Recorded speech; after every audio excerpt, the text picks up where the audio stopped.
আজকে আমি কাতল মাছ নিয়েছি হাফ কিলো। এখানে বাদাম বাটা দিয়ে বানাবো। এখানে বাদাম বাটা নিয়েছি, এখানে সব মশলার উপকরণ নিয়েছি, আর এখানে কড়াইয়ে তেল দিয়েছি। এবার মাছগুলো একটা একটা করে ছেড়ে দেব।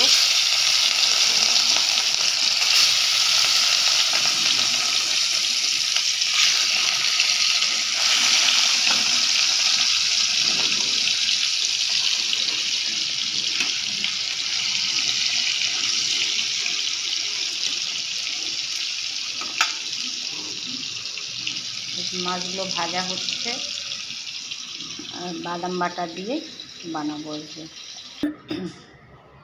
মাছ ভাজা হয়ে গেছে, কড়াই তেল দিয়েছি।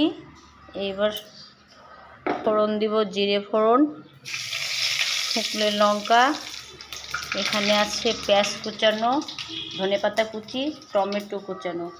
এবার পেঁয়াজগুলো ছেড়ে দিচ্ছি একে একে। দেখুন পেঁয়াজটা ভাজা হয়ে গেছে। এবার এখানে এসে হলুদের গুঁড়ো, লবণ গুঁড়ো, লঙ্কার গুঁড়ো, জিরের গুঁড়ো, একটু চিনি, এগুলো সব ঢেলে দিলাম। এগুলো সব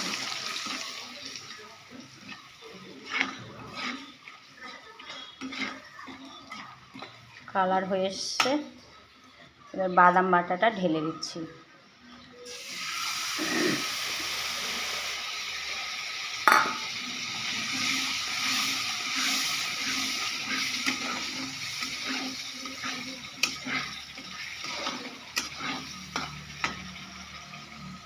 এখন দেব টমেটো কুচানোগুলো, টমেটো দেব, ধনে পাতাটা দেব,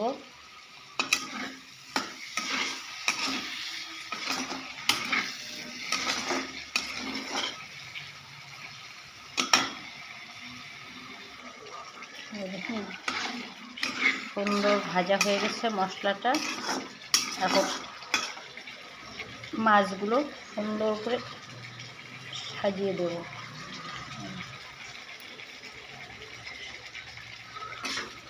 সাজিয়ে দেব, সামান্য জল দেব।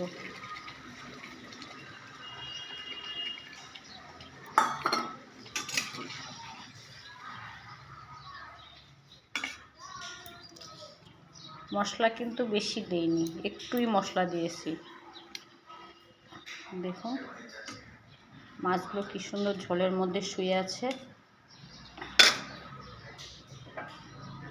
এবার ঢেকে রেখে দিলাম। এবার ঢাকা খুলে দেখি মাছটা ফুটছে সুন্দর করে কড়া দিয়ে। যেমন কি ভালো লাগছে না, মাছগুলো ফুটছে যে ঝোলের মধ্যে।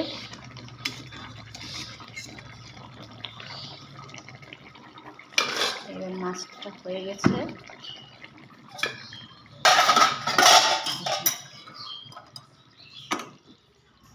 ভালো লাগছে দেখতে। এবার ঢেলে দিচ্ছি।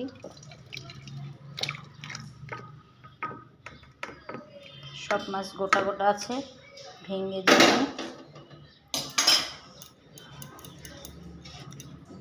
মাছের ঝোল একদম রেডি।